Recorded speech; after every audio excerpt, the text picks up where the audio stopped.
తాకట్లో ఉన్న మీ బంగారాన్ని విడిపించి ఆ రోజు ఆన్లైన్ రేటుకి కొంటాం. Sharma gold company.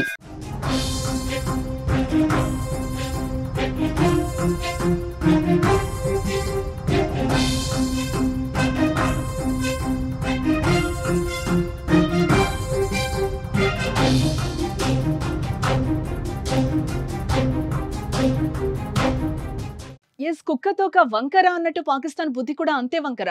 అబద్ధాలు, మాట మీద నిలబడకపోవడం, కుట్రలు, కుతంత్రాలు ఇవే పాక్ నైజం. సీజ్ ఫైర్ తర్వాత ఆ దేశం ప్రగల్భాలు, కారుకూతలు చూస్తుంటే నవ్వు వస్తోంది. యుద్ధం గెలిచామని ఆ దేశ ప్రధాని ప్రకటించుకోగా పాక్ ప్రజలు సంబరపడిపోయారు. ఇప్పుడు ఏకంగా పాకిస్తాన్ ఆర్మీ ప్రతినిధి అహ్మద్ అరీఫ్ భారీగా డైలాగ్స్ కొడుతున్నాడు. సీజ్ ఫైర్ కోసం పాకిస్తాన్ అభ్యర్థించలేదని ఇండియానే బ్రతిమాలిందంటూ ప్రగల్భాలు పలుకుతున్నాడు.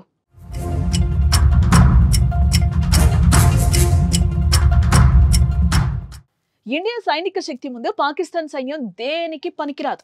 వారి చైనా పీస్లను భారత రక్షణ దళం నేలకేసి కొట్టింది. 400 డ్రోన్లను పంపిస్తే ధ్వంసం చేశాం. క్షిపణులను తిప్పి తిప్పి కొట్టాం. పాక్ ఫైటర్ జెట్స్ కూడా నాశనం చేశాయి మన భద్రతా దళాలు. కానీ మన దాడులను ఒక్కటి కూడా పాక్ అడ్డుకోలేకపోయింది. ప్రధాన నగరాలన్నీ మన ఆయుధాలు టచ్ చేసి బాంబులు వేసొచ్చాయి.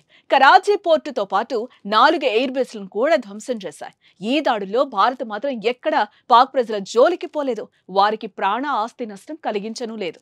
కానీ పాకిస్తాన్ మాత్రం అమాయక ప్రజలే టార్గెట్ గా దాడులు చేసింది. సరిహద్దు ప్రజల ఇంటిపైకి బాంబులు వదిలారు. వారి ప్రాణాలు తీశారు. చివరికి భారత్ దాడులు తట్టుకోలేమని తేలిపోయిన పాకిస్తాన్ అమెరికా సాయంతో ఇండియాను సీజ్ ఫైర్ కొప్పించింది. కానీ ఇప్పుడు మాత్రం మేము ఒప్పుకోలేదు, తామే బతింలాడారు అంటూ అబద్ధాలను అల్లేస్తోంది. అంతేకాదు భారతదేశానికి చెందిన 26 భారత సైనిక స్థావరాలు, ఎయిర్ బేస్లపై దాడులు చేశామంటూ చెప్పుకొని ఆనందపడిపోతోంది.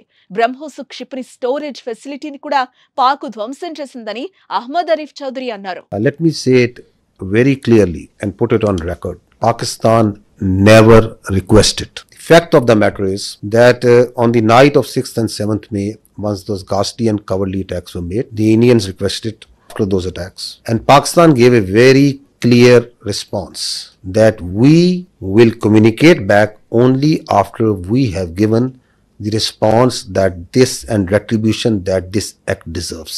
So on 10th of May, after that response and retribution, that just retribution, targeting not the civilians, but those military establishments, those units, those places from where the attack on the civilians, the innocent civilians, the children was made, once they were neutralized and taken out, on the request and intervention of the international interlocutors, we responded to the already made request of the Indians.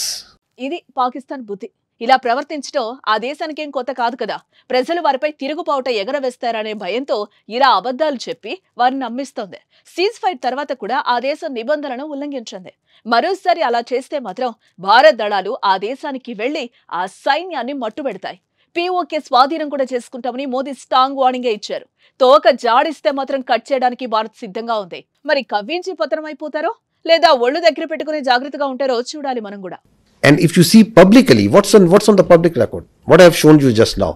What was the public position of the Ministry of Defence of the Indian Armed Forces? Who was asking for non-escalation once the just retribution of Pakistan Armed Forces have gone? So I think the record publicly, the facts speak for themselves. You want me to make public that what strategy are we going to adopt? For any threat, anything that they can pose, posture, your armed forces are always vigilant and ready. We have proved it on ground multiple times. We can prove it. So, and we don't respond, and we are not here for a response that what they said, and so it's not that what they said that I have to say.